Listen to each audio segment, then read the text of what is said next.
Hello, good morning, नमस्ते, सत श्री अकाल, प्रणाम, all the aspirant, welcome back in my YouTube channel. So हम यहाँ पे पॉलिटी का मॉड्यूल्स फिनिश कर रहे हैं। अब तक की जो लास्ट वीडियो अगर आपने नहीं देखी है तो वो वीडियो जरूर जाके देखें। और अब तक 3 वीडियो आ चुके हैं, ये चौथी वीडियो है। और पीटी 365 2024 जिसमें इंक्लूडेड आपकी करंट अफेयर है अप्रैल से लेके अक्टूबर तक की, राइट। सो हम इसमें क्या क्या फिनिश कर चुके हैं अपना, जैसे इलेक्शन हो गया हमारा, फंक्शन ऑफ द पार्लियामेंट हो गया, जो कॉन्स्टिट्यूशन से रिलेटेड इशू है वो भी हमने कवर कर लिए। एंड नेक्स्ट हमारे पास है सेंटर स्टेट रिलेशन है, वो भी फिनिश कर लिया हमने। जुडिशरी भी हमने फिनिश कर ली, राइट। और उसके बाद हमारे पास आ जाता है, इसमें हमने free legal aid, criminal system, well, other important news, ये भी हमने देख ली, राइट। आज हमारे पास देखने के लिए है लेजिस्लेचर विल्स, जो इंपॉर्टेंट है हमारे पास। अच्छा, हम इनको फिनिश कैसे कर रहे हैं वो मैं आपको थोड़ा सा बता दूं। हम यहाँ पे सॉरी, इस तरीके से फिनिश कर रहे थे कि कोई भी हमारा करंट अफेयर का जो क्वेश्चंस है वो रिलेटेड है लास्ट पी बाई क्यू से। ओके, तो लास्ट पी बाई क्यू भी हम यहाँ पे लेके चल रहे हैं। और हमें जो करंट अफेयर हम जो सॉल्व कर रहे हैं उसमें अगर ये कोई भी टॉपिक है जो रिलेटेड है लास्ट पी बाई क्यू से, उसको जरूर सॉल्व करते हैं। कुछ प्रेडिक्शंस भी क्वेश्चंस हैं जो मैंने सॉल्व करे हैं, लास्ट में आप जाके देखेंगे। सो इस तरीके से हम इसे सॉल्व कर रहे हैं। जहां भी जरूरत पड़ती है, क्वेश्चंस रिलेटेड है, आने के चांस हैं या फिर आया है, राइट, उसको भी हम यहाँ पे देखते हैं। सो हमारे पास आज है इम्पोर्टेंट लेजिस्लेचर बिल्स में। पहला हम बात करते हैं पहले टॉपिक की, वो है criminal law reform act, right. अच्छा, ये है क्या?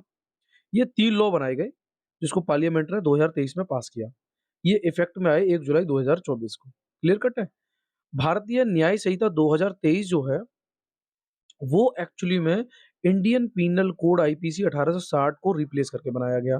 तो आपको क्या करना है कि जो ओल्ड आईपीसी की हैं और न्यू जो बनाए गए वो जरूर याद रखने हैं कि किसकी जगह किसने स्थान लिया है। क्या हो सकता है कि क्वेश्चन आने के चांस हैं इसके, ठीक है ना। सो 3 लॉ हैं, उनमें से ये जो है इंडियन पीनल कोड, जो आपके लॉ के प्रिंसिपल की और क्रिमिनल ऑफेंस की बात करता है भारत में। अब इसका नाम चेंज हो गया है, वो हो गया भारतीय न्याय संहिता। ये थोड़ा-सा आपको याद रखना है। अब बैकग्राउंड की बात करते हैं। एक्चुअली में ये भारतीय न्याय संहिता का बैकग्राउंड क्या कहता है? तो उसका जो ड्राफ्ट था, वो पेनल कोड 1837 में थॉमसन बेबिंगटन के द्वारा लाया गया। ओके। और ये इफ़ेक्ट में आया 1857 रिविलियन के बाद।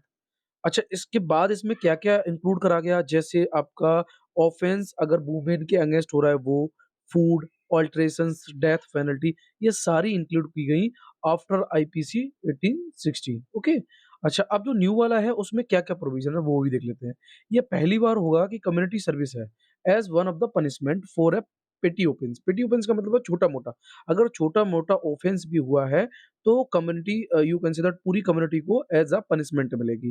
राइट। दूसरा क्या कहता है, जो दूसरा ये कहता है कि गैंग रेप जो विक्टिम है, अब उनकी जो गैंग रेप विक्टिम मतलब 4-5 बॉयज़ हैं और उसने किसी लड़की का रेप किया है, तो उसकी जो एज थी वो 16 से लेके अब कितनी कर दी गई है, 18 एज, राइट।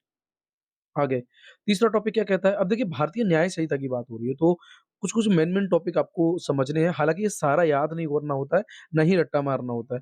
बस आपको ओवरव्यू होना चाहिए कि क्या दिया है इसमें।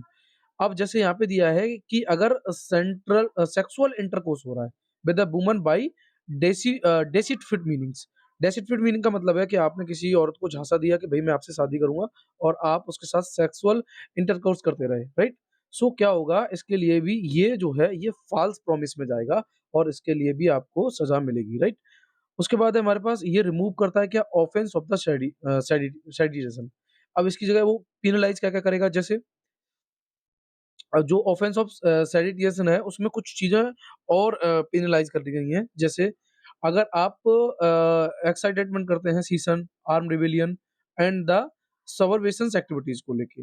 उसके बाद आप एनकरेज कर रहे हैं सेपरेटिस्ट एक्टिविटीज़।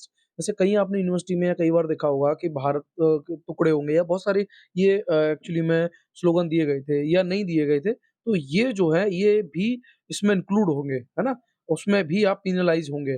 उसके बाद है, अगर आप भारत की सोवरेनिटी, यूनिटी और इंटीग्रिटी को अगर आप आहत पहुँचाते हैं तो उसके लिए भी आपको सज़ा मिलेगी, राइट?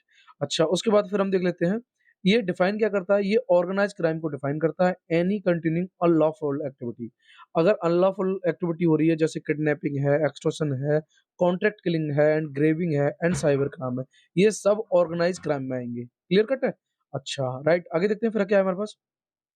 आगे है हमारे पास murder of grievous hurt by the group on ground of race. जैसे आप मान के चलिए किसी भी अनटचेबल कास्ट है, उस कास्ट को या कम्युनिटी को, या फिर मान के चलिए कोई थर्ड जेंडर है, उसके आधार पर या प्लेस ऑफ बर्थ के आधार पर या लैंग्वेज के आधार पर या पर्सनल बिलीफ के आधार पर अगर आप उनको हर्ट कर रहे हैं ना, तो ये भी आपका किस में आएगा? इम्प्रिसमेंट में आएगा। इसमें क्या रहेगा?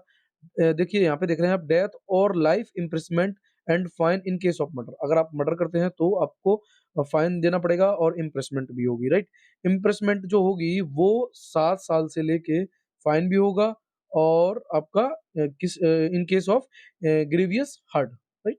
सो ये आपको मेन पॉइंट देखने थे क्या-क्या है। जैसे इसमें एज को बढ़ा दिया गया, ये थोड़ा-सा पॉइंट आपको याद रखना है। यहाँ पे दूसरा आपको याद रखना है कि कम्युनिटी सर्विस में अगर आपने पिट्टी ऑफेंस भी करा है तब भी आपको कम्युनिटी सर्विस में एज़ ए ऑफेंस काउंट करा जाएगा। अगर आप किसी वुमेन्स के साथ सेक्सुअल हरास कर रहे हैं उसे, वो ये प्रॉमिस करके कि हम इन इन द एंड शादी कर देंगे, तब भी क्या होगा, ये सारी चीज़ देखनी है आपको, ठीक है? उसके बाद है हमारे पास भारतीय नागरिक सुरक्षा संहिता 2023। अच्छा, ये किसको रिप्लेस करता है? ये रिप्लेस करता है क्रिमिनल प्रोसीजर कोड 1973 सीआरपीसी। तो ये भी थोड़ा याद रखना है। पहला हो गया आईपीसी, दूसरा है हमारा सीपीसी सीआरपीसी, राइट? ये क्या प्रोवाइड कराता था हमें? प्रोसीजर ऑफ अरेस्ट, अरेस्ट का प्रोसीजर क्या होगा, प्रोसिक्यूशंस क्या होगा, बेल अंडर वेरियस एक्ट, ये सब प्रोवाइड कराता है हमें कौन? Criminal procedure code 1973। अब इसको रिप्लेस कर दिया गया है भारतीय नागरिक सुरक्षा संहिता। तो ये आपको ज़रूर याद रखना है, ओके? अच्छा, अब देखते हैं बैकग्राउंड क्या है इसका। 1860 में 61 में इसको पहली बार इनेक्ट किया गया, वो भी किसके द्वारा? ब्रिटिश रूल के द्वारा, ठीक है?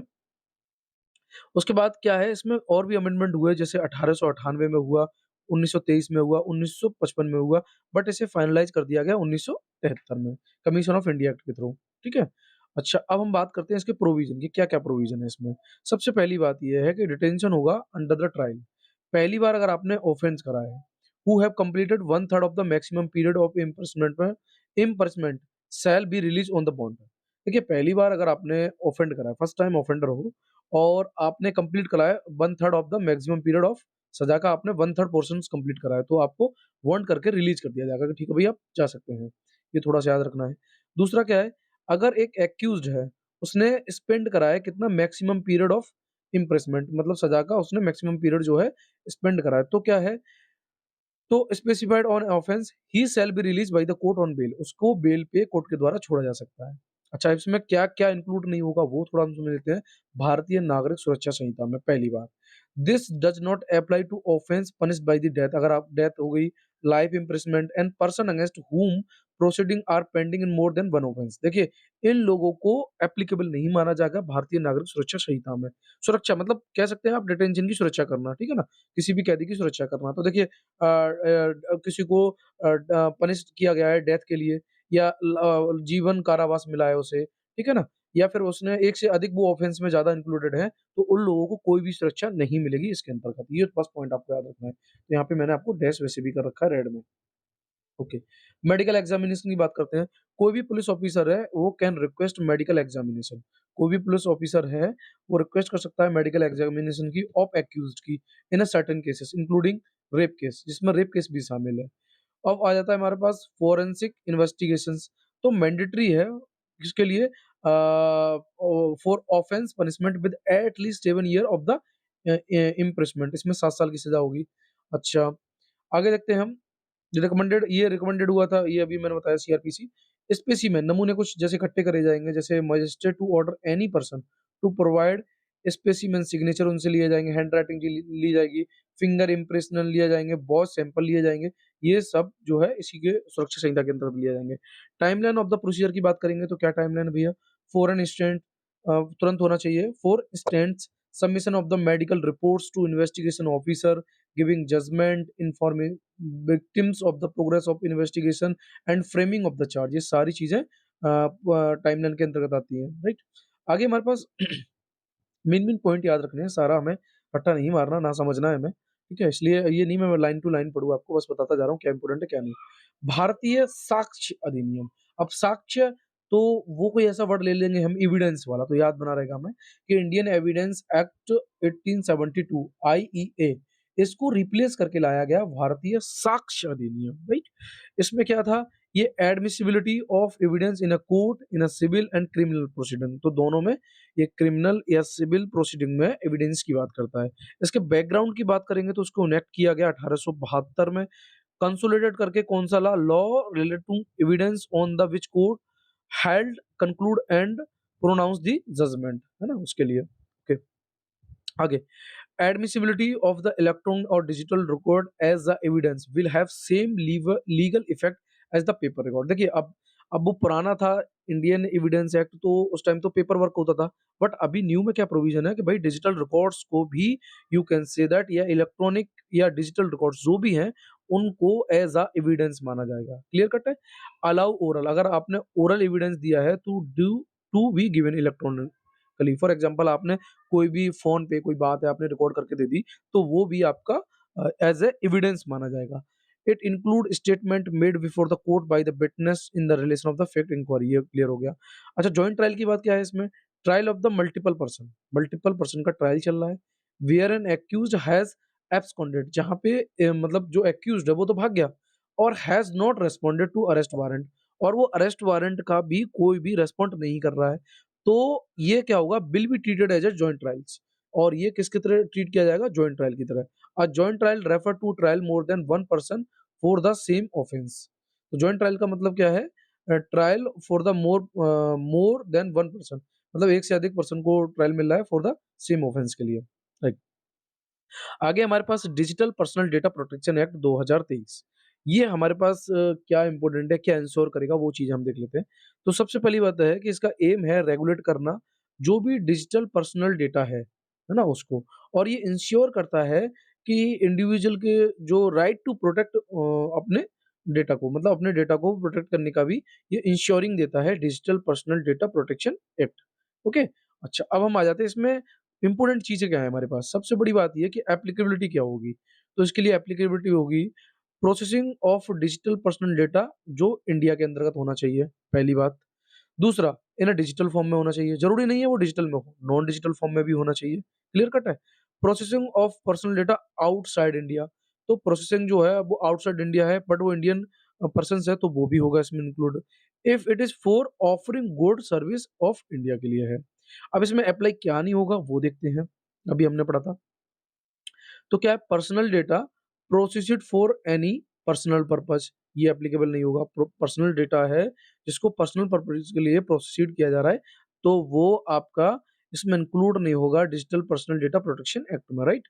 दूसरा हमारे पास क्या है, personal data that is made और caused to be made by the publicly available data principal to whom such personal data related है, या फिर any other person who under legal obligation to make such personal data publicly available, ये applicable नहीं होंगे।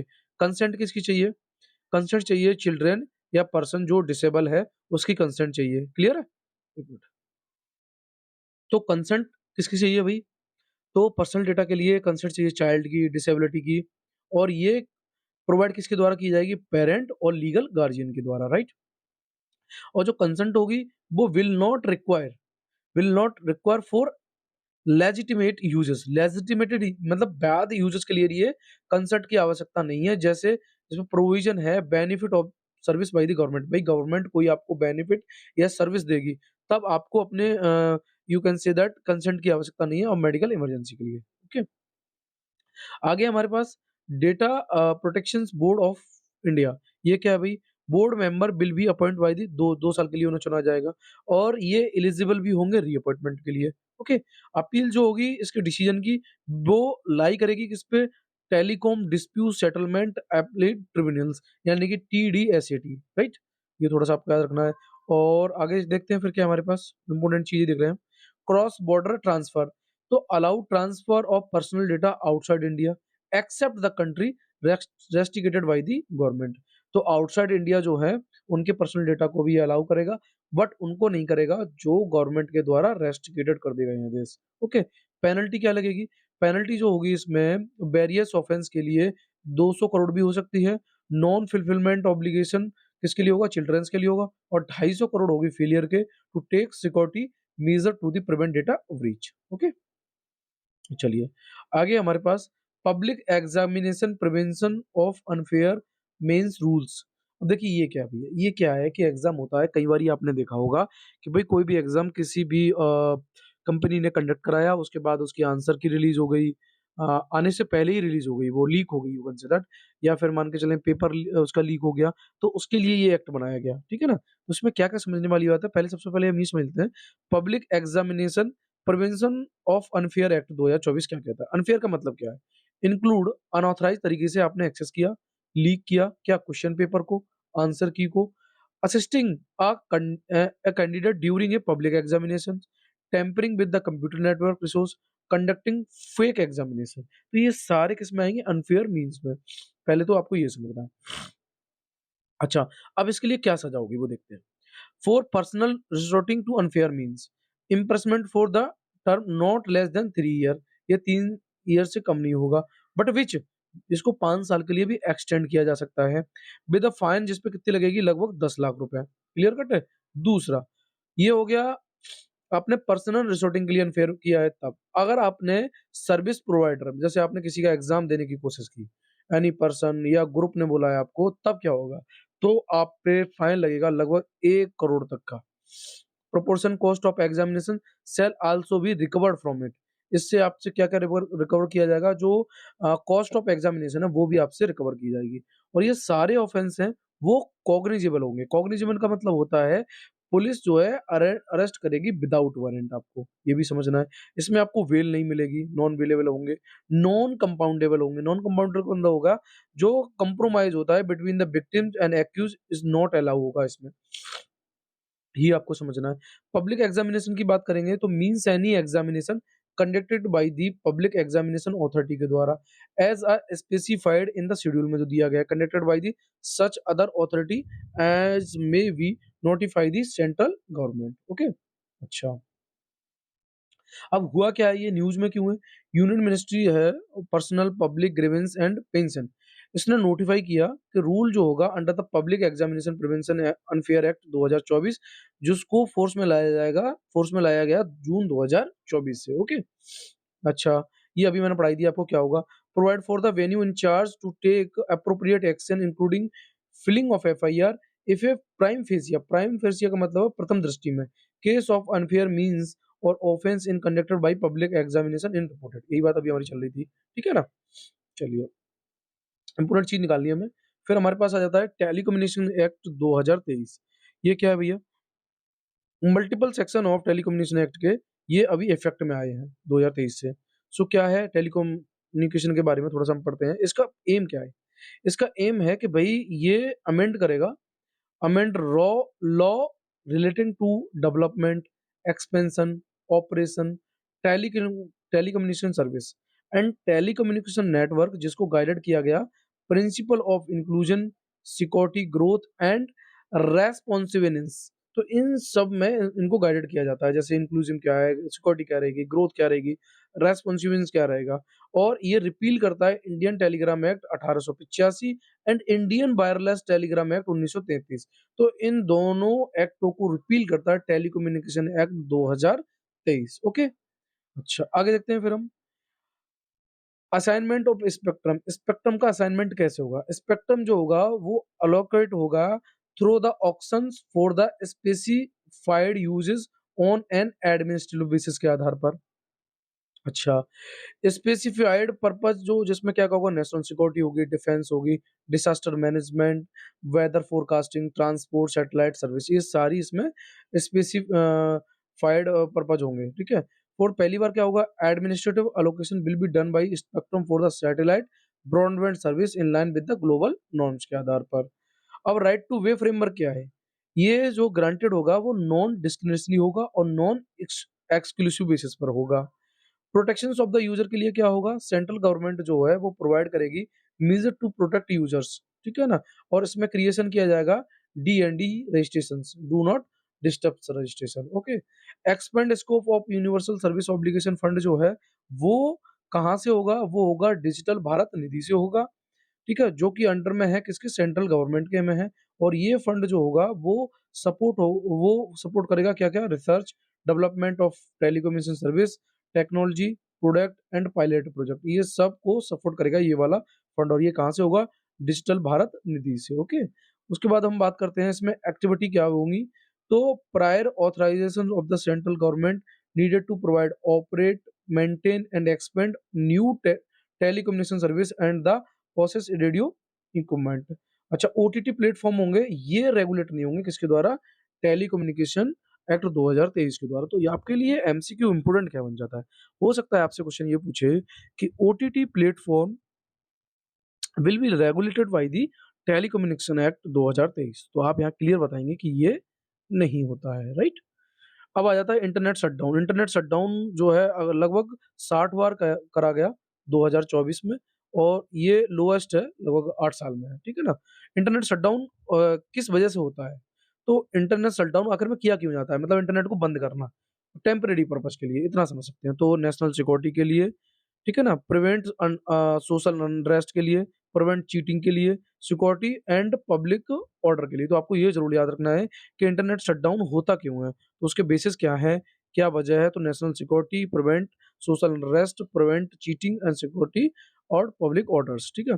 Provision क्या है internet shutdown के? तो प्रोविज़न ये है भैया करंटली जो है सस्पेंशन ऑफ टेलीकॉम सर्विस जिसमें इंटरनेट शटडाउन भी इंक्लूड है, जिसको गवर्न किया जाता है temporary suspension of telecom service, public emergency और पब्लिक सेफ्टी रूल 2017 ये नोटिफाइड है under the Indian telegraph act 1885 में। अच्छा क्या है? ये इंटरनेट शटडाउन जो होता है वो टेम्परेरी शटडाउन होता है, ठीक है ना? A reason ground of the public emergency लगभग 15 दिन के लिए एक बार में। 1885 एक्ट एम्पावर देता है सेंट्रल गवर्नमेंट को to regulate various type of telecom service including the internet service and grant licence for them. तो ये 1885 एक्ट जो सेंट्रल गवर्नमेंट को क्या देता है? परमिशन देता है कि वो रेगुलेट करेगा टेलीकॉम सर्विस को और जिसमें इंटरनेट सर्विस और ग्रांट लाइसेंस भी इंक्लूड होंगे। अच्छा। ऑर्डर जो होगा temporary suspension of telecom service का, इसको इश्यू किया जाएगा यूनियन और स्टेट होम सेक्रेटरी ही करेंगे इसे ओनली, ये थोड़ा-सा आपको याद रखना है, union and state home secretary only. 2017 का रूल क्या कहता है? 3 मेंबर रिव्यू कम्युनिटी जिसको हेड करता है cabinet secretary at the central level पे और chief secretary at the state level पे। तो ये थोड़ा-सा याद रखना है, कैबिनेट सेक्रेटरी जो होगा वो सेंट्रल लेवल पे होगा और चीफ सेक्रेटरी जो होगा वो स्टेट लेवल पे होगा। इसका रिव्यू होगा टेलीकॉम इंटरनेट शटडाउन का ये करा जाएगा bye the central government and state government respectively, clear है? तो बहुत सिंपल सी बात है, कैबिनेट सेक्रेटरी जो है वो सेंट्रल लेवल पे और chief secretary as a state level पे, राइट? अच्छा सुप्रीम कोर्ट ने अभी क्या Anuradha Bhasin versus union of Indian 2020 में क्या दिया है इसके रिगार्डिंग सो वो देख लेते हैं। सुप्रीम कोर्ट ये कहता है कि फ्रीडम ऑफ स्पीच और expression through the medium of the internet is a integral part of the article 19A 1A तो ये थोड़ा-सा आप याद रखना है कि इंटरनेट के माध्यम से आपको फ्रीडम टू स्पीच और एक्सप्रेशन का राइट मिलता है सुप्रीम कोर्ट के द्वारा। Any restriction on the same must be according with the article 19(2) अगर उस पे कोई भी रेस्ट्रिक्शन लगाना है, तो वो 19(2) के अकॉर्डिंग लगेगा और फ्रीडम ऑफ एक्सप्रेशन की बात होगी तो वो 19(1) का ए होगा। क्लियर है? चलिए, अच्छा आगे देखते हैं। In relation to internet shutdown court had passes following direction क्या-क्या कोर्ट ने डायरेक्शन पास करी है तो वो भी थोड़ा-सा हम देखते हैं। सबसे पहली वाली बात है ये कि अगर आप कोई भी सस्पेंड कर रहे हैं इंटरनेट सर्विस को, तो ये इंडेफिनिटली टाइम के लिए नहीं होगी। ये आपको थोड़ा-सा समझना है। ये इंडेफिनिटली टाइम के लिए नहीं होगी अंडर द रूल 2017 सस्पेंशन जो होगा वो can utilize for the temporary duration होगा ओनली, ठीक है ना? दूसरी बात, कोई भी सस्पेंडिंग इंटरनेट यूजेस है, वो अंडर द सस्पेंशन रूल ये जो होगा must not extended beyond necessary duration मतलब आपने 15 दिन तक करा, पर अब आप 20 दिन तक नहीं कर सकते, यहीं तक शट डाउन रहेगा, राइट? अच्छा क्या इसका जुडिशियल रिव्यू होता है? यस, ये जुडिशियल रिव्यू के अंतर्गत आता है। तो आपको ये भी क्वेश्चन हो सकता है आपसे पूछ ले कि जो इंटरनेट शटडाउन है is under the judicial review और not? So you can say that yes. Clear है? चलिए आगे देखते हैं फिर हमारे पास है consumer protection act CPA 2019 supreme court ने क्या करा है अभी ओवररूल किया है national consumer dispute redressal commission 2007 judgment को, ठीक है ना? उसने रूल दिया कि सर्विस जो रेंडर्ड है by the lower are covered under CPA 1986 act जिसको रीएनेक्ट किया गया वो 2019 में। अच्छा, अब कंज्यूमर की बात करते हैं। भाई कंज्यूमर प्रोटेक्शन की बात करें, मान के चलिए हम मैंने एप्पल से कोई भी आईफ़ोन खरीदा। अब एप्पल वाले ने क्या करा भई मेरे को दे दिया और उसमें मेरा राइट्स है कि फॉर एग्ज़ाम्पल मेरे को मैन्युफैक्चरिंग चाहिए थी दिसंबर की या न्यू ईयर की मैन्युफैक्चरिंग, उसने मेरे को लास्ट मैन्युफैक्चरिंग दे दी। फ़ोन नया है और मैन्युफैक्चरिंग लास्ट है, तो मेरे को राइट है कि मैं उसके अगेंस्ट में कोर्ट में जा सकता हूँ, ठीक है ना? तो वही सारी चीज़ें होती हैं। चलिए आगे देखते हैं, तो उसी के रिगार्डिंग हम देखते हैं। कंज्यूमर प्रोटेक्शन एक्ट जो है, ये 1986 में एनेक्ट किया गया। ये प्रोवाइड करने के लिए बेटर प्रोटेक्शन किसके लिए? For the interest of the consumer, ठीक है ना? एंड इसको स्टेबलाइज किया गया ऑफ कंज्यूमर प्रोटेक्शन काउंसिल के द्वारा for the settlement of consumer disputes. CPA यानी कंज्यूमर प्रोटेक्शन एक्ट 2019 है, ये रिप्लेस करता है 1986 को और ये स्ट्रेंथन करता है उनके प्रोविजन को फॉर द कंज्यूमर प्रोटेक्शन के लिए। ओके, अच्छा 2019 के क्या-क्या फीचर हैं वो देख लेते हैं हम। सबसे पहली बात, ब्रॉडन डेफिनेशन ऑफ कंज्यूमर की, इंक्लूडेड पर्सन हु बाई और avail of goods service online through electronic means. कुल मिला के ये कि आप ऑनलाइन या ऑफलाइन कोई भी चीज़ खरीदते हैं, तो वो आपकी किसमें आएँगी? कंज्यूमर प्रोटेक्शंस में। अच्छा, इसमें क्या इंक्लूड नहीं है? अगर आप रीसेल कर रहे हैं किसी भी चीज़ को, तो वो आपका कंज्यूमर प्रोटेक्शंस में नहीं आएगा। ये आप समझ सकते हैं थोड़ा-सा। आगे है stabilize central consumer protection council as an advisory council है। ठीक है ना? अच्छा, इसमें एक चेयरमैन होता है जो मिनिस्टर इन चार्ज का काम करेगा। किसका? Department of consumer affair in a central government. Okay. अच्छा, सीसीपीए की हम थोड़ी-सी और बात करते हैं। Establishment central consumer protection authority CCPA, ये सेंट्रल अथॉरिटी है जो प्रमोट करती है, प्रोटेक्ट करती है, इन्फोर्स कंज्यूमर राइट्स को। तो इसमें क्या-क्या है? सीसीपीए ये कंसिस्ट करता है, इसमें क्या-क्या होगा? एक तो आपका चीफ कमिश्नर होगा, ठीक है ना? और इसमें अदर कमिश्नर भी होंगे, जो प्रेस्क्राइब करेंगे किसके द्वारा? By the prescribe to be appointment by the central government के द्वारा। और सीसीपीए जो होगी, हैव ए इन्वेस्टिंग विंग होगी, राइट? ये इन्वेस्टिगेशन का काम करेगी। इसको हेड करेगा कौन? डीजी यानी कि डायरेक्टर जनरल फॉर कंडक्टिंग किसके लिए? इंक्वायरी और इन्वेस्टिगेशन के लिए, राइट? अच्छा, आगे हमारे पास स्ट्रीम ये हमारे पास इसमें क्या-क्या होगा? देखिए, प्रोडक्शन लायबिलिटी एक्शंस आप किसके थ्रू ले सकते हैं? जो मैन्युफैक्चरर है या सर्विस प्रोवाइडर है, आप उसके अगेंस्ट में जा सकते हैं। Penalty for misleading advertisement imposed by the CCPA on A manufacturer और इंडोर्स, जिस पे लगभग 10 लाख और 2 साल की सज़ा जिसमें हो सकती है आपको, अगर आप कोई भी मिसलीड कर रहे हैं एडवर्टाइजमेंट में तो। और अगर आपका सब्सिक्वेंट ऑफेंस है, जिस पे फाइन लगेगा 50 लाख और 5 साल तक की आपकी इम्प्रिजमेंट होगी। 6 कंज्यूमर राइट मिले हुए हैं 2019 में। पहली बात, राइट टू सेफ्टी को लेके है। राइट टू इन्फॉर्म, भैया जो बात है वही बताओ, उससे बढ़-चढ़ के मत बताओ। राइट टू चूज़, हमें चूज़ करने का राइट है। राइट टू हियर, हमें सुनने का अधिकार है। राइट टू सीक रिड्रेसल का भी अधिकार है हमें। राइट टू कंज्यूमर अवेयरनेस का भी अधिकार है। ओके? चलिए, आगे बात करते हैं हम। अच्छा, इसमें सीसीपीए में जैसे हम बात करते हैं, तो इसके इश्यू हैं वो एडवाइजरी और एडवर्टाइजमेंट ऑफ इल्लीगल एक्टिविटी। जैसे क्या-क्या? Advisory enforcement on the provision of advertisement को लेके, प्रमोशन को लेके, endorsement of unlawful activity and provision under the various law. अच्छा, स्टेटस की बात करते हैं। इसी में आप देखिए अनलॉफुल एक्टिविटी में हमारा बेटिंग और गैम्बलिंग भी आ जाता है, जो स्टेट सब्जेक्ट का पॉइंट है और वो भी 7th शेड्यूल में आता है। ये लिस्ट किया गया है एंट्री 34 में और एंट्री 62 में, ठीक है? किसके लिए? टैक्सेशन के लिए और स्टेट लिस्ट। तो ये आपसे एक बारी क्वेश्चन पूछा जा चुका है कि ये आई थिंक पीसीएस में कि betting and gambling state list का है या सेंट्रल लिस्ट का, तो थोड़ा-सा आपको याद रखना है, ओके? अच्छा, आगे चलते हैं हम। Based on erstwhile public gambling act 1860 67, ये most state government have enacted their own law deal with the betting gambling within their jurisdictions में, ओके? चलिए, फिर हम आ जाते हैं फॉरेन कंट्रीब्यूशन रेगुलेशन एक्ट। ये क्या है भैया? फकरा। अभी क्या हुआ है, मिनिस्ट्री ऑफ होम अफेयर ने भैया लिस्ट करा कि जो डाइवर्जन है फॉरेन फंड का for carrying out anti development activity, उनको लिया जा रहा है एंटी डेवलपमेंट एक्टिविटी के लिए और इंसाइटिंग मैलिशियस प्रोटेस्ट के लिए। किसके लिए? रिलीजियस कन्वर्जन के लिए। मतलब कोई हिंदू धर्म वाला है तो उसको क्रिश्चियन में कन्वर्ट करा लिया। तो अभी क्या हुआ है, इसके लिए डिनाई कर दिया है मिनिस्ट्री ऑफ होम अफेयर ने कि वो एफसीआरए से एनजीओ जो होते हैं वो क्या कर सकते हैं, वो फंड नहीं लेंगे, ठीक है ना? उसको रद्द कर दिया। सो अब हम बात करते हैं फॉरेन कंट्रीब्यूशन रेगुलेशन एक्ट, ये है क्या? सबसे पहली बात ये है कि इसको इम्प्लीमेंट किया जाता है मिनिस्ट्री ऑफ होम अफेयर, इसको सपोर्टेड किया जाता है इंटेलिजेंस ब्यूरो के द्वारा in approval and rejection through the investigation and incidents. अच्छा, अब इसकी बात करते हैं, ये है क्या? देखिए, कोई भी फॉरेनर है वो हमें कंट्रीब्यूट कर सकता है, कैसे? डोनेशन के माध्यम से, डिलीवरी और transfer made by any foreign source of any article के थ्रू, करेंसी के थ्रू, सिक्योरिटी के थ्रू। मतलब कुल मिला के ये है कि हम फॉरेन सपोर्ट ले रहे हैं in the form of donation, in the form of currency, in the form of security, right? अच्छा, अब हम बात करते हैं फॉरेन फंड में, इनमें कौन कौन जो है वो कंट्रीब्यूट, वो परमिशन नहीं है, उन्हें फॉरेन फंड नहीं मिलेगा। वो थोड़ा सा समझ लेंगे तो और क्लियर हो जाएगा। जैसे कोई भी कैंडिडेट है, अगर वो इलेक्शन के लिए लड़ रहा है तो उसको फॉरेन फंड लेने का राइट नहीं है, ठीक है? कोई भी जज है या गवर्नमेंट सर्वेंट है, उसको भी राइट नहीं है। कोई जर्नलिस्ट है और न्यूज़पेपर है या मीडिया पॉडकास्ट है, वो भी, उसको भी राइट नहीं है। Member of legislature and political party of their warriors, वो भी नहीं है इसमें शामिल। ऑर्गेनाइजेशन ऑफ पॉलिटिकल नेचर्स, ये भी इंक्लूडेड नहीं है किसमें?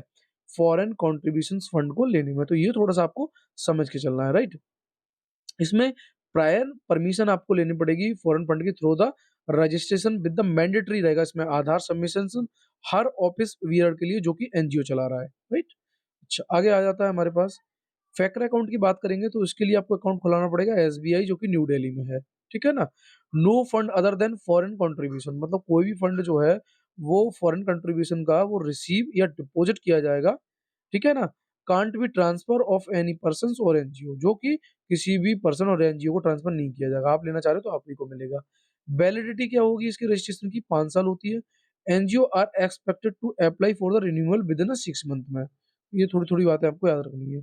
Submission of annual report, compulsory filling of annual returns and in case of contraventions government can restricted the usage of utilization foreign contribution and inquiry। अब आ जाता है हमारा पोस्ट ऑफिस एक्ट 2023। ये क्या भैया? Post office act 2023 come into effect which repeal करेगा किसको? इंडियन पोस्ट ऑफिस एक्ट 1898 को। प्रोविजन क्या है? पोस्ट ऑफिस एक्ट 2023 की बात करेंगे तो जो आपका डीजीपीसी होता है, यानी कि DGPS, you can say that director general of postal service, ये अपॉइंट करे जाएंगे कहाँ पे? हेड इंडियन पोस्ट पे, ठीक है ना? या हेड इंडियन पोस्ट कह सकते हो, वहां पे ये अपॉइंट होंगे। डीजीपीसी जो होंगे वो पावर टू मेक रेगुलेशन किस मैटर पे? जैसे चार्ज ऑफ द सर्विस क्या होगा, सप्लाई क्या होगी, सेल क्या होगा, पोस्टेज स्टैंप का, ये सब राइट मिलेगा किसको? डीजीपीसी। डीजीपीएस को DGPF director general of postal service. Power to intercept postal article, जिसमें क्या हुआ? गवर्नमेंट इंटरसेप्ट करेगी article transmitted through the Indian post और स्पेसिफिक ग्राउंड को लेके। ग्राउंड जिसमें क्या क्या होंगे? जैसे सिक्योरिटी ऑफ स्टेट को लेके, देखिए गवर्नमेंट तभी इंटरफेयर करेगी जब उसकी सिक्योरिटी को लेके या कुछ you can say that sovereignty को कोई दिक्कत हो रही है तब। तो ग्राउंड क्या होंगे इसमें? तो इसमें होंगे आपके security of state, friendly relation with the foreign state, public orders है, इमरजेंसी है, पब्लिक सेफ्टी, ये सब होगा इसमें, ठीक है ना? अच्छा, आगे आ जाते हैं, क्या-क्या इसमें लायबिलिटी से छूट दी गई है। तो post office will not incur any liability with regard to service को लेके, सच एज जैसे liability as may be prescribe with the regard to service provide by the post office. इसमें कोई भी पैनल प्रोविजन प्रेस्क्राइब नहीं है, ये बात भी समझनी है आपको। Postal system during the British Raj से ये चला आ रहा है, जब ईस्ट इंडिया कंपनी ओपन हुई थी 1727 में, तब से। लॉर्ड डलहौजी जो है वो रिकॉग्नाइज किया जाता है इंडियन पोस्ट ऑफिस। ये क्वेश्चन पीसीएस में आ चुका है। Who is recognise as a Indian post office in India? So इसमें लॉर्ड डलहौजी करके क्वेश्चन था। Separate organisation of national importance, present site of general post of Kolkata was the site of first Fort William. Okay, चलिए, so अब हम आगे आ जाते हैं। Wait, right. So important constitution statutory and executive body in the news. ये देखिए, अगर आप चाहेंगे ना तो मैं वन पेज में से फिनिश करा दूंगा, है ना? लास्ट टाइम मेरी जो करंट अफेयर वाली वीडियो है उसमें मैंने वन पेज में कॉन्स्टिट्यूशन और नॉन कॉन्स्टिट्यूशन बॉडी, यानी कि जो 22 पेजेस हैं, 22 चैप्टर हैं ऑफ द लक्ष्मीकांत के, उनको मैंने फिनिश करा था विद इन वन पेज, ठीक है ना? तो वो अगर आप चाहेंगे मेरे को कमेंट में लिख के दे देना, तो मैं वो आपको पर्सनली प्रोवाइड करा दूंगा, राइट? सो देखते हैं क्या है हमारे पास। नेशनल ह्यूमन राइट कमीशन, यानी कि एनएचआरसी, ठीक है? अब ये न्यूज में क्यों है? अभी रिसेंटली क्या हुआ है कि United Nations linked global alliance of national human right institutions, you can say that GANHRI, ठीक है? ये इसने क्या करा है कि डेफर्ड किया है एक्रीडेशंस ऑफ किसका? एनएचआरसी का, एनएचआरसीआई। अब deferred you can say that इसका मतलब है कि मान्यता को अभी स्थगित कर दिया गया है, ठीक है ना? मतलब यू कंसीडर डेफर्ड का मतलब है स्थगित करना और एक्रीडिटेशन का मतलब है आपका जो है मान्यता। तो मान्यता को अभी स्थगित कर दिया गया है किसकी को? वो है national human right commission of India. किसके लिए? For the second year in raw, यानी कि ये सेकंड ईयर टाइम पे। सो अच्छा अब हम देखते हैं एक्रीडिटेशन क्या है ऑफ एनएचआरसीआई का। तो सबसे पहली बात ये है कि एन यानी कि नेशनल ह्यूमन राइट, जब भी मैं बोलूँ एनएचआरसीआई, आप समझेंगे national human right commission of India. तो national human right commission of India got a status of accreditation first time in 1999। तो पहली बार इसे मान्यता कब मिली? 1999 में। 2016 में क्या हुआ था कि जो national human right commission of India है, इसको एक्रीडिटेशन किया था वाज डिफर्ड, फिर यहाँ पे इसकी मान्यता को स्थगित किया गया था by the year after which it receive a rating in 2017 में। फिर इसे बाद में 2017 में दिया गया, 2017 में फिर इसको एक्रीडिटेशन कर दिया गया था और 2017 में फिर से मिला। मतलब ऐसा पहली बार नहीं हो रहा, पहले भी हुआ था। बाय द किसके द्वारा? By the sub committee of accreditation of GANHRI, GHGANHRI, you can say that national linked global alliance of national human right institutions. तो इसकी वजह से क्या हुआ है, इसे भी वंचित कर दिया गया है, ठीक है ना?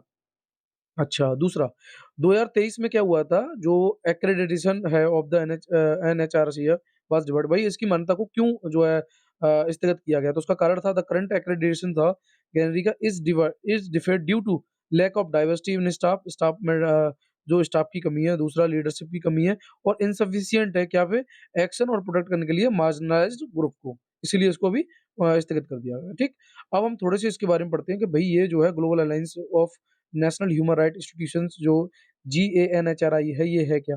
तो इसका हेडक्वार्टर जो है वो जो स्विट्जरलैंड में है। अबाउट इसके बारे में थोड़ा सा हम देख लेते हैं। इसको स्टेबलाइज किया गया था 1993 में। ये इंटरनेशनल कोऑर्डिनेटिंग कमिटी है of national institutions for the promotions and protect the human right, उसके लिए ये काम करती है। ये कब से काम कर रही है? 2016 से। It has been known as GANHRI। ठीक, मेंबर कितने हैं इसमें? 120 हैं, इसमें इंक्लूडिंग इंडिया भी है मेंबर, राइट? अब जिसकी बात कर रहे हैं हम, सब कमिटी ऑन एक्रीडिटेशन, जो मान्यता प्रदान करती है, वो कौन सी सब कमिटी है? तो GANHRI थ्रू SCA बोले तो सब committee on accreditation is a responsible for क्या? रिव्यू करने के लिए एंड एक्रीडिटेटिंग NHRI, जो भी हम पढ़ रहे थे, in a compliance with the Paris principle के आधार पर। तो जो SCA है, ये वन वन पार्ट इसका क्या कहता है? स्टेटस इंस्टीट्यूशन है from each of the four canary regional grouping, Africa, America, Asia, Pacific, Europe. तो एशिया में हम आ जाते हैं, ठीक है ना?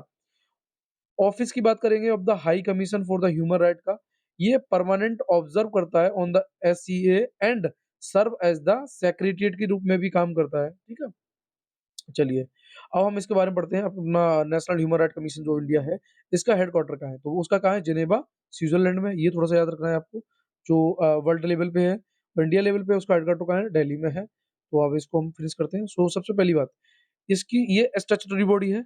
ये स्टेबलाइज हुई है under the protection of human right 1993 के थ्रू, और इसको अमेंड किया गया 2006 और 2019 में।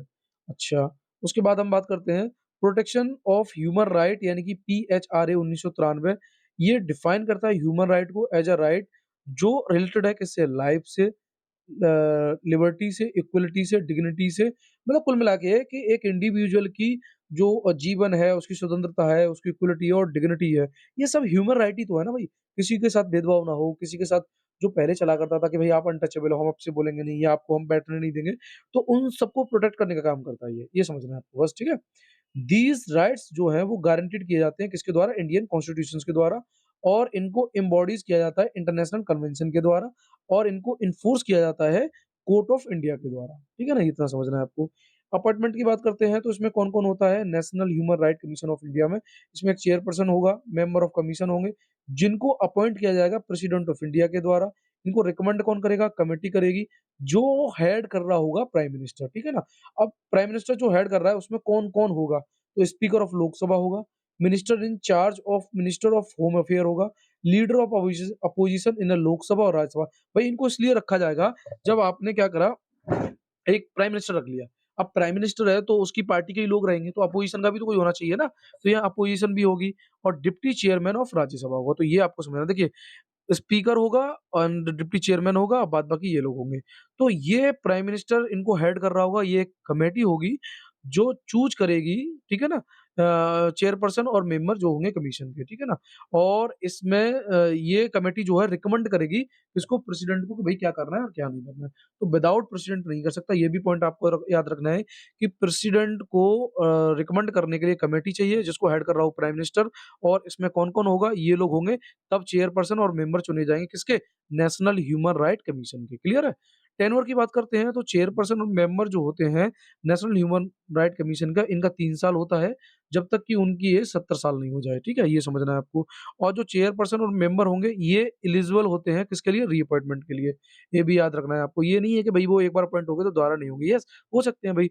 इससे मतलब नेशनल ह्यूमन राइट कमीशन में उनको दोबारा इसलिए चुना जाएगा कि भई कॉमन सी बात है, उन्हें और नॉलेज होगी इस फील्ड की। रिमूवल की बात करेंगे, दोनों चेयरपर्सन या मेंबर हैं, इनको रिमूव किया जाएगा बाय द प्रेसिडेंट के द्वारा। और ये किस ग्राउंड पे लेके आएँगे भैया कि उन्होंने मिसबिहेव किया है इनकैपेसिटी के आधार पर, कि भैया और इसमें जो है प्रेसिडेंट को किसकी हेल्प चाहिए, वो चाहिए सुप्रीम कोर्ट की, क्लियर है? तब इनको हटाया जाएगा। पावर की बात करते हैं नेशनल ह्यूमन राइट कमीशन की, तो उसके पास सारी पावर होती है सिविल कोर्ट की, ठीक है? जो under the code of civil procedure act 1908 के थ्रू है, and particular in respect of following matter. जैसे कौन-कौन से मैटर? जैसे summoning and enforcing the attendance और विटनेस, इसके लिए भी, discovery and protections of any documents के लिए भी, रिसीविंग एविडेंस के लिए भी, और रिक्वेस्टिंग एनी पब्लिक रिकॉर्ड्स के लिए भी इनके पास पावर है, ठीक है? अच्छा, अब हम बात करते हैं इसमें कंपोज़िशन कौन-कौन होता है। तो अभी हमने पढ़ा था चेयरमैन, चेयरमैन जो होता है वो रिटायर्ड चीफ जस्टिस होगा इंडिया का, या फिर जज होगा कहाँ का? सुप्रीम कोर्ट का। 5 फुल टाइम मेंबर होते हैं इसमें, हम अभी पढ़ रहे थे ना चेयरपर्सन और मेंबर। तो अभी मैंने आपको बताया था कि इनको अपॉइंट करने के लिए प्रेसिडेंट को एक कंसल्ट कमिटी की आवश्यकता होगी, जो जिसको प्राइम मिनिस्टर हेड कर रहा होगा, और उस कमिटी में 4 लोग होंगे, वो आप नेम मुझे कमेंट बॉक्स में लगाएँगे। ठीक है? सो 5 फुल टाइम मेंबर कौन से होंगे? रिटायर्ड और सर्विंग जज होंगे सुप्रीम कोर्ट के। इसी तरीके से रिटायर्ड और सर्विंग सी सीजीआई यानी you can say that chief justice of high court होंगे। 3 अदर मेंबर होंगे जिनको अपॉइंट किया जाएगा कहाँ से? नॉलेज होनी चाहिए, प्रैक्टिकल होना चाहिए in experience, matter of human right, one of whom shall be woman, जिनमें से कम 1 वुमन होनी चाहिए। 7 जो है डीम्ड मेंबर भी होंगे इसमें, कौन-कौन से होंगे डीम्ड मेंबर ज़रूर देखने हैं आपको। एक तो national commission for the minorities होगा, बैकवर्ड क्लास से होगा 2 हो गए, पर्सन विद द डिसेबिलिटी 3 हो गए, शेड्यूल कास्ट से होगा 4, schedule tribes 5, protection of child right 6 and women 7। ये डीम्ड मेंबर होंगे किसमें? नेशनल ह्यूमन राइट कमीशन में। अच्छा, फंक्शन क्या होते हैं? अब हम फंक्शन की बात कर लेते हैं। नेशनल ह्यूमन राइट कमीशन के फंक्शन होते हैं इंक्वायरी करना ह्यूमन राइट वायलेशंस की, भाई ह्यूमन राइट वायलेशन कहीं हो रहा है तो उसको इंक्वायरी करने का काम होता है इनका। उसके बाद इंटरवेन करना, जो भी प्रोसीडिंग चल रही है ह्यूमन राइट वायलेशन को लेके, मतलब ह्यूमन राइट वायलेशन हो रहा है, वहाँ कोई भी प्रोसीडिंग है तो उसमें इंटरवेन करने का काम भी होता है नेशनल ह्यूमन राइट कमीशन का। ये विजिट करते हैं कोई भी जेल को और इंस्टीट्यूशंस को under the control of the state government, जो स्टेट गवर्नमेंट के अंडर में है। स्टेट के अंडर में कोई भी जेल है उनके अंडर भी विजिट करने का काम होता है इनका। Study living condition in inmates, review करते हैं लॉ को and procedure for protection of the human rights, review करते हैं फैक्टर को इंक्लूडिंग एक्ट ऑफ टेररिज्म से that inhibit of the human right. Okay, so ये आपको समझ में आ गया होगा कि ये क्या है क्या नहीं है। तो इसमें आपको बॉडी जरूर देख लेनी है कि कंपोजिशन क्या होता है, डीम्ड मेंबर क्या होते हैं, 5 फुल टाइम मेंबर कौन कौन से रहेंगे। तो एक दो बार आप वीडियो देखेंगे फिर रिवीजन करेंगे, दैट्स इट, हो जाएगा आपको। चलिए आगे हमारे पास central bureau of investigation CBI. So क्या है देखते हैं न्यूज़ में क्यों हुई है। अभी क्या हुआ recently, supreme court in state of west Bengal versus union of India cases 2024 upheld maintainability of West Bengal government suits against union over registration and investigations of cases by the CBI despite revocations of its general consent in 2018। तो अभी actually में supreme court ने पश्चिम बंगाल राज्य बनाम भारत संघ मामले 2024 में 2018 में अपनी सामान्य सहमति को रद्द करने के लिए के बावजूद भी सीबीआई द्वारा मामले के पंजीकरण और जाँच को लेकर केंद्र के खिलाफ पश्चिम बंगाल सरकार के मुकदमे की स्थिरता को रद्द कर दिया। ठीक है ना? सॉरी, बरकरार रखा। राइट। सो और भी न्यूज़ में है इसमें वो भी देख लेते हैं हम। ये सबसे पहली बात है, ये आर्टिकल 131 के थ्रू आता है। Accused union of constitutions overreach and violation of the federalism. अगर फेडरलिज्म का वायलेशन हो रहा है ना? And unilaterally employing CBI without state prime consent, तो इसमें सीबीआई को स्टेट की प्रायर कंसेंट की आवश्यकता नहीं है। ये आर्टिकल 131 कहता है। आर्टिकल 131 डील करता है, sorry, supreme court original jurisdictions के बारे में। Dispute between the centre once more than state, यानी कि सेंटर और एक से अधिक स्टेट के बीच में अगर डिस्प्यूट हो रहा है तो सुप्रीम कोर्ट यहाँ पे ओरिजिनल जुरिडिक्शंस की तरह काम करता है। ये इसको राइट देता है आर्टिकल 131। राइट। अब हम सीबीआई के बारे में थोड़ा सा पढ़ते हैं। इसकी उत्पत्ति कब हुई? इसकी उत्पत्ति हुई है, वो कमेटी कौन सी है, वो है Santhanam committee on prevention of corruption 1962 से 64। राइट। और ये 1963 में ये स्टेबलाइज हुई। मिनिस्ट्री कौन सी देख रही है? Personal, pension and public grievance. Status की बात करेंगे तो ये नॉन स्टैट्यूटरी बॉडी है, नॉन कॉन्स्टिट्यूशन बॉडी है। ठीक है। और एनएचआरसी भी हम पढ़ रहे थे, वो भी नॉन कॉन्स्टिट्यूशन बॉडी है, वो कॉन्स्टिट्यूशन बॉडी नहीं है। इसको गवर्न किया जाता है Delhi special police stabilize act यानी कि डीएसपीई एक्ट 1946 के थ्रू। About premier investigation police agency जो है भारत में, विच कोऑर्डिनेट इन्वेस्टिगेशन किस बिहाफ पे? इंटरपोल मेंबर कंट्री, यानी विदेश की जो इंटरपोल मेंबर कंट्री है उसके आधार पर ये इन्वेस्टिगेट करती है। मोटो क्या है? इंडस्ट्री, इम्पार्शलिटी एंड इंटीग्रिटी है इसका मोटो। राइट। सॉरी, अब हम बात करते हैं इसके विजन की। तो विजन में देखिए, ये सबसे बड़ी बात ये है कि करप्शन जो पब्लिक लाइफ में है उसको कम करने का काम करता है। Curbing economic and violent crime through the meticulous investigations के थ्रू। फाइट करता है cyber and high technology crime के रिगार्डिंग। ठीक है ना? अच्छा, कंपोजिशन क्या है? देखिए, इसको हेड करता है एक डायरेक्टर, जिस जो असिस्टेड होता है किसके द्वारा? Special director and additional director के थ्रू। जॉइंट डायरेक्टर भी होता है इसमें, डिप्टी इंस्पेक्टर जनरल भी होता है, superintendent of police and all other usual rank of the police personal. Right. अच्छा, उसके बाद बात करते हैं हम कंसेंट क्या है इसकी, थोड़ा सा ये भी देख लेते हैं। The panel that selected the SBI chief consist of, जिसमें prime minister, leader of opposition, chief justice of India. ये पैनल जो है, जो ये पैनल है that select the CBI chief consist, तो सीबीआई चीफ कंसिस्ट को सीबीआई चीफ को you can say that select करने के लिए prime minister, leader of opposition, देखिए जहाँ प्राइम मिनिस्टर आएगा तो वहाँ लीडर ऑफ अपोजिशन जरूर आएगा, and chief justice of India. कि भाई क्यों आएगा? सारे काम प्राइम मिनिस्टर कर लेगा तो फिर you can say that leader of opposition क्या करेगी? 2021 में क्या हुआ था? प्रेसिडेंट ने प्रोमोलगेट किया था two ordinance to extend the tenure of the director of the CBI. CBI के डायरेक्टर की जो टेन्योर है उसको बढ़ाने के लिए। Enforcement director, you can say that ED, कब तक? 5 साल के लिए। Form fixed tenure of the 2 years. Okay. Type of cases investigated by the CBI. CBI के द्वारा कौन-कौन से? जैसे एंटी करप्शन है, इकोनॉमिक ऑफेंस है, स्पेशल क्राइम्स है एंड सो मोटो, ये सारी चीज़ें हैं इसमें। Consent of the state for the CBI. देखिए, ऐसी बात नहीं है डायरेक्ट स्टेट करने लगेगी, सीबीआई करने लगेगी कोई भी चीज़ को, you can see that investigate, वहाँ पे उसको स्टेट की भी कंसेंट चाहिए। तो जैसे जनरल केसेस में क्या होता है, CBI is not required to seek fresh permission every time. हर बार वो फ्रेश परमिशन उसको नहीं चाहिए, ठीक है ना? It enter that state in connection with the investigation for every cases. Section 6 क्या कहता है डीएसपी का एक्ट का? ये एम्पावर करता है स्टेट गवर्नमेंट को टू गिव एन, वो परमिशन दे या डिनाई कर दे, ठीक है ना? कंसेंट देने के लिए किसको? सीबीआई ऑफिसर को।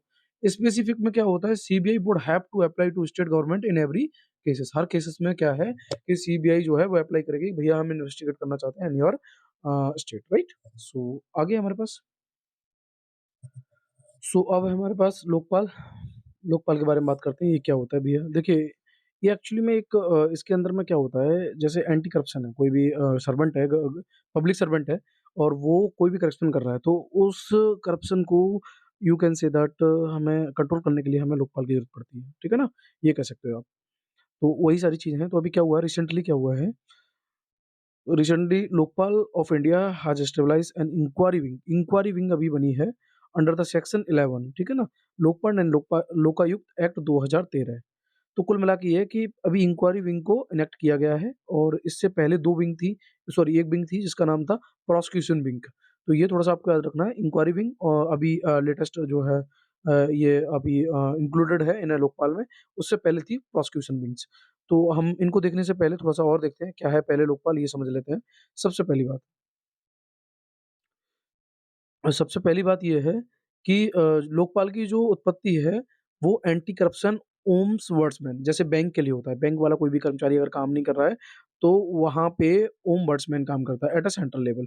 इसको स्टेबलाइज़ किया गया लोकपाल एंड लोकायुक्त एक्ट के थ्रू 2013 जो कि इन्वेस्टिगेट करेगा एंड प्रोसिक्यूट करेगा किसको? Corruption cases involving public servant. इसमें पब्लिक सर्वेंट अगर इन्वॉल्व है तो उसके लिए।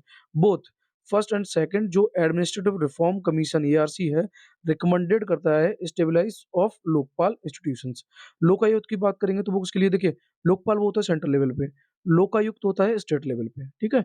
इसका जो स्ट्रक्चर होता है not uniform across the all state. तो इसका जो स्ट्रक्चर है वो सभी स्टेट के लिए यूनिफॉर्म नहीं है। तो ये लोकायुक्त आपको याद रखना है स्टेट लेवल के लिए और लोकपाल सेंट्रल लेवल के लिए। लोकायुक्त की बात करेंगे तो इसको अपॉइंट किया जाता है किसके द्वारा? गवर्नर के द्वारा। इसमें कंसल्ट चाहिए किसकी?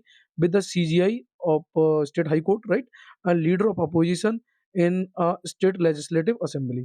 कंपोजिशन की बात करते हैं हम, तो कंपोजिशन ऑफ लोकपाल, लोकपाल बनता कैसे है? तो देखिए कंसिस्ट ऑफ इसमें चेयरपर्सन होगा, जो पर्सन होगा हु हैज़ बीन सीजीआई होगा, इज़ और हैज़ बीन अ जज ऑफ सुप्रीम कोर्ट होगा, जिसमें 8 मेंबर भी होंगे with the 50% being judicial member.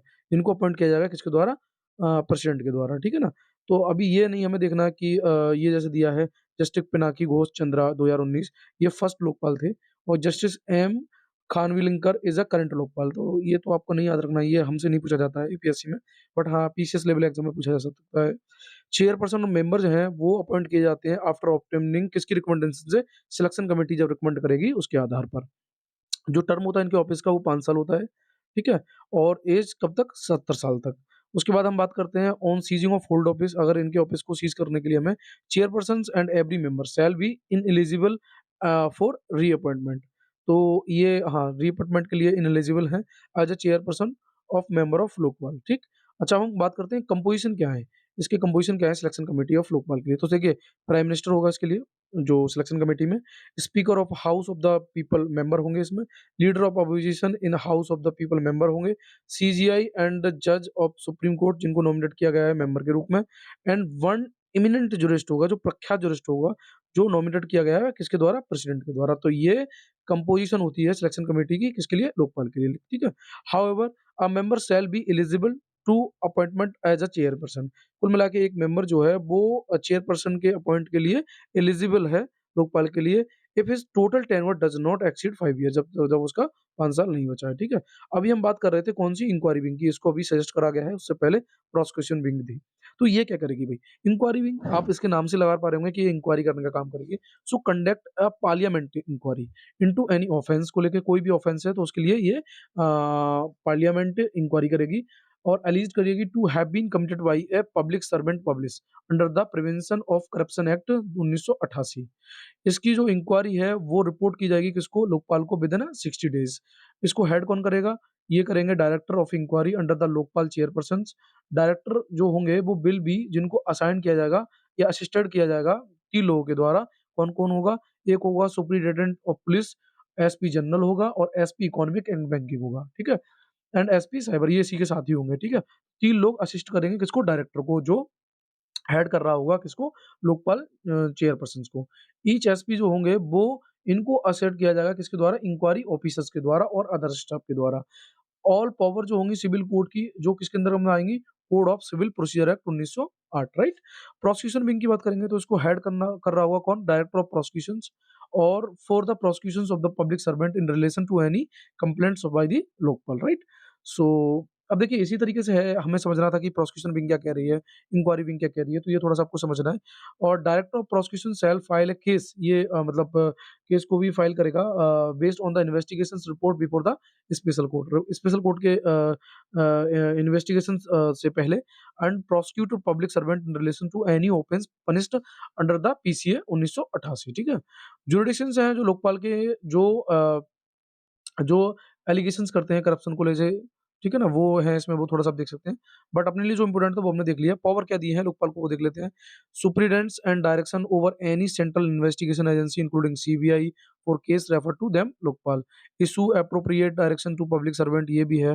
Power under civil procedure code और उसके बाद service as a final appellate authority, ये सारी पावर है किसकी? लोकपाल की। ओके? चलिए अब हमारे पास है अदर इम्पोर्टेंट ऑर्गनाइजेशन जो कि न्यूज़ में है, तो हम इनको देखते हैं। National commissions for the backward class. तो देखिए इसके बारे में देखते हैं एनसीबीसी। सबसे पहले आपको बैकवर्ड से समझना होगा कि ये कॉन्स्टिट्यूशंस बॉडी, अब देखिए ये जितनी भी चलेंगी मोस्ट ऑफ ऑल इसमें अपनी कॉन्स्टिट्यूशंस बॉडी होंगी वो। तो देखते हैं कॉन्स्टिट्यूशन अंडर आर्टिकल 338 बी के थ्रू है और इसको इंसर्ट किया गया है amendment act, constitution amendment act 102 के थ्रू, जो 2008 में 18 में लाया गया। ठीक है क्या? National commission for backward class. ठीक। आर्टिकल ध्यान रखना है आपको, कौन सा है? 338 बी। ये मैंडेट करता है यूनियन और हर स्टेट को, गवर्नमेंट को, कि वो कंसल्ट करें NCBC on all major policy matter affecting the right of the OBC. तो अदर बैकवर्ड क्लास के लिए जो भी पॉलिसी अफेक्ट कर रही हैं, उनके लिए ये क्या करता है, गवर्नमेंट स्टेट गवर्नमेंट को ये कंसल्ट करता है। ठीक है? कंपोजिशन की बात करते हैं तो इसमें चेयरपर्सन चेयरपर्सन होगा, वाइस चेयरपर्सन होगा और 3 अदर मेंबर होंगे जिनको अपॉइंट किया जाएगा किसके द्वारा? प्रेसिडेंट के द्वारा। और उनकी जो सर्विस कंडीशन होंगी वो डिटरमाइन की जाएँगी किसके द्वारा? प्रेसिडेंट के द्वारा। तो कुल मिला के ये इसमें ज़्यादातर रोल जो है प्रेसिडेंट का है। पावर की बात करेंगे तो कमीशन के पास सारी पावर है सिविल कोर्ट्स की भी। और ड्यूटी क्या है एनसीबीसी की? National commission for the backward classes. ये इन्वेस्टिगेट करेगा एंड मॉनिटर करेगा सेफगार्ड किसके लिए? बैकवर्ड क्लासेस के लिए। Inquiry into specific complaints regarding deprivations of the right of backward classes। ये एडवाइज करेगा on the socio economic development of OBC and also ये एवेल्यूट भी करेगा उनकी प्रोग्रेस को और such other function in relation to advancement of the OBC present. तो कुल मिला के ये अदर बैकवर्ड क्लास की जो भी प्रॉब्लम होंगी तो उनको सॉल्व करने का काम करता है नेशनल वीसी। राइट। ये एनुअली अपनी रिपोर्ट जो है वो प्रेसिडेंट को करेगा। आप ये भी कह सकते हो कि क्वेश्चन ये वाला बन सकता है कि एनसीबीसी जो है अपनी रिपोर्ट किसको देता है? पार्लियामेंट, प्रेसिडेंट या फिर किसी और को? तो आपको याद रखना है ये प्रेसिडेंट को देता है। On safeguard implementation and make recommendation. Right. अच्छा आगे चलते हैं फिर हमें मिलता है national commission for schedule caste. ये उसी की तरह है जैसे अदर बैकवर्ड क्लास की तरह है, वो देख लेते हैं। रिसेंटली अभी हुआ क्या है, दिल्ली हाई कोर्ट ने उसने बोला कि national commission for the schedule caste जो है ये is not empowered to investigate और issue any direction in the nature of the civil और क्रिमिनल कोड। तो ये चीज़ें नहीं देख पाएगा ये। क्या-क्या सिविल और क्रिमिनल कोड को नहीं देख पाएगा, ठीक है? अच्छा अब बात करते हैं हम इसकी क्या है ये कॉन्स्टिट्यूशन बॉडी है, अभी हमने पढ़ा एनसीबीसी। ये जितनी भी आपके पास एनसी लगा होगा, ये सारी कॉन्स्टिट्यूशन बॉडी में आएँगी। तो ये भी कॉन्स्टिट्यूशन बॉडी है, आर्टिकल 338 में है, वो 38 बी में है ऑफ द कॉन्स्टिट्यूशन। इसकी कंपोज़िशन जो है चेयरपर्सन, वाइस चेयरपर्सन और 3 अदर मेंबर हैं, जिनको अपॉइंट किया जाएगा president of India. Same condition वही है। टेन्योर इनका कितना है? 3 साल के लिए। ये not eligible for the for appointment more than 2 terms. अच्छा 2 टर्म्स के बाद इनको नहीं चुना जाएगा। फंक्शन की बात करेंगे तो इन्वेस्टिगेशन एंड मॉनिटर जितने भी मैटर होंगे सारे related to the constitutions and other legal safeguards. Inquiry जो होगी specific compliance with the deprivations of the right and safeguard of the schedule caste. तो ये आपको थोड़ा-सा समझना है कि इसका काम होता है इन्वेस्टिगेट करना और मॉनिटर करना जितने मैटर होंगे जो कि सेफगार्ड से रिलेटेड है किसके? शेड्यूल कास्ट के लिए। ओके? आगे आ जाते हैं फिर हम, अब ये तो हम वही तैयारी कर ही रहे हैं तो ये तो हमें पता ही होगा। यूनियन पब्लिक सर्विस कमीशन, ये थोड़ा-सी फिर से दे रहा हूँ क्योंकि वो बॉडी आपको देख के चलनी है। अभी क्या हुआ है यूपीएससी चेयरपर्सन जो है उन्होंने रिज़ाइन दे दिया बिफोर द 5 साल होने से पहले, ये तो आपने पढ़ा ही होगा। आर्टिकल 315 क्या कहता है? State that there shall be public service commission for the union and public service commission for the हर स्टेट। तो आर्टिकल 315 ये सेंटर को भी राइट देता है यूपीएससी का एंड स्टेट को भी राइट देता है, ठीक है? अच्छा उसके बाद हम चेयरमैन की बात करेंगे। आर्टिकल 316 क्या कहता है? अपॉइंटमेंट कौन करेगा? प्रेसिडेंट के द्वारा 6 या 65 साल के लिए होता है। एलिजिबिलिटी की बात करेंगे, held office at least 10 year either under the government of Indian, ठीक है? Under the government of state. तो 10 साल का उसका क्या होना चाहिए? उसने कोई you can say that work किया है, तब उसके अंडर में ये चेयरमैन चुना जाएगा किसका? यूपीएससी का। अच्छा आगे रिमूवल कैसे किया जाता है इनका? Sorry he see ineligible for further employment. अच्छा दूसरी बार इनको रीअपॉइंटमेंट इनका नहीं होता। Either under government of India, under the government of state, दोनों कंडीशन में। सॉरी रिमूवल प्रेसिडेंट ने इनको चुना, प्रेसिडेंट ने इनको रिमूव कर दिया और एन एडजर्ज इन्वॉल्व इंसॉल्वेंट के आधार पे इनको रिमूव किया जा सकता है। ये एंगेज हैं किसी भी पेड एम्प्लॉयमेंट के बारे में जो आउटसाइड से, मतलब कुल मिला के आप यूपीएससी के चेयरमैन हैं या मेंबर हैं और आप अदर जॉब भी कर रहे हैं या कुछ और भी कर रहे हैं, तब भी आपको रिमूव किया जा सकता है। Unfit to continue the office by the reason of infinity of mind body, मतलब कुल मिला के ये है कि वो थोड़ी विचित्र प्रकृति के हैं, तो इस हिसाब से भी उनको हटाया जा सकता है, राइट? अब हमारे पास आ जाता है, नेक्स्ट है हमारे पास स्टेट फाइनेंस कमीशन। इसकी ये बॉडी है, तो मैं थोड़ा स्पीड से दे दे रहा हूँ क्योंकि उनको आपको थोड़ा-सा देख के चलना है। केरला कम्युनिटी जो है उसने क्लियर किया है proposal constitution 7th state finance commission का। अच्छा, अब क्या है इसके बारे में थोड़ा-सा देखते हैं। आर्टिकल ये है हमारा 243 आई। ये क्या कॉन्स्टिट्यूशन को पावर देता है कि वो governor of state to constitute a finance commission every 5 year. मतलब कुल मिला के ये है कि हर 5 साल में एक फाइनेंस कमीशन बनाई जाएगी और इसको इंट्रोड्यूस किया गया है 73rd कॉन्स्टिट्यूशन अमेंडमेंट एक्ट 1992 के द्वारा। अच्छा, ये क्या है? ये रिव्यू करता है क्या? स्टाफ फाइनेंस कमीशन जो है वो रिव्यू करता है फाइनेंशियल पोजीशन क्या होगी पंचायत की और रिकमेंड जो प्रिंसिपल्स होंगे वो भी। तो डिस्ट्रीब्यूशंस की बात करेंगे between the state and panchayat, net proceed by the state tax के आधार पर। Determination of the tax, duty, tolls and fees which may be assigned by the panchayat, जो पंचायत असाइन करती है उसके लिए। ग्रांटेड जो होगा पंचायत का वो स्टेट कंसोलिडेटेड फंड से लिया जाएगा और आर्टिकल 243 वाई जो है वो प्रोवाइड करता है स्टेट फाइनेंस कमीशन को ये similar as like the municipality की तरह ये रिकमेंडेशन को सॉरी सिमिलर रिकमेंडेशन ये बना सकता है। तो ये भी थोड़ा-सा आपको समझना है। चलिए अब हमारा आता है सीबीसी, सेंट्रल विजिलेंस कमीशन। अभी क्या हुआ है सीबीसी जो है एनुअल रिपोर्ट 2023 उसने हाइलाइट करी ministry department and sector wise corruption को लेके and complaints receive and dispose against the public official. तो ये आप समझ गए होंगे, ये अभी हम देखते हैं क्या है, ये स्टैट्यूटरी बॉडी है या नहीं है। तो इसकी उत्पत्ति एज ए स्टैट्यूटरी बॉडी के रूप में हुई है सीबीसी एक्ट 2003 के थ्रू। इसका स्टेबलाइज कब हुआ 1964 में through the resolution of the government of India, किस रिकमेंडेशन पे, के Santhanam community on prevention of corruption. तो ये वाला क्वेश्चन आपका आ चुका है कि जो सीबीसी है वो किस रिकमेंडेशन पे है, तो आपको याद रखना है के Santhanam community on prevention of corruption, right? Next है हमारे पास 1998 में इसको कन्फर्ड किया गया स्टैट्यूटरी स्टेटस के द्वारा, राइट? मेंबर इसमें 3 मेंबर बॉडी होती है with the central vigilance commission और 2 अदर विजिलेंस कमीशन होती हैं, ठीक है? अपॉइंटमेंट की बात करेंगे तो president on the recommendation of high powered committee consist of, इसमें पीएम होंगे, union minister of home affair होंगे, leader of the opposition Lok Sabha. तो देखिए मैंने पहले ही बताया था जहाँ पीएम होगा वहाँ पे अपोजिशन ऑफ लोकसभा ज़रूर आएगा और इसमें मिनिस्ट्री ऑफ होम अफेयर आ जाएगी। किसके लिए? भाई अगर हमें अपॉइंटमेंट करना है सीबीसी, राइट? आगे रोल क्या है, इसका फंक्शन क्या है? देखिए ये सबसे पहली बात, ये सुपरवाइज विजिलेंस एडमिनिस्ट्रेशन है अक्रॉस द सेंट्रल या डिपार्टमेंट या ऑर्गेनाइजेशन को लेके। ये कंडक्ट करता है जितनी भी प्राइमरी इंक्वायरी होती हैं और कंप्लेंट्स होती हैं जो लोकपाल के द्वारा दी जाती हैं। Overseas function of daily and special police establishment in investigates corruption related offence, ये सारी चीजें देखता है ये। ओके, चलिए आगे देखते हैं फिर हम।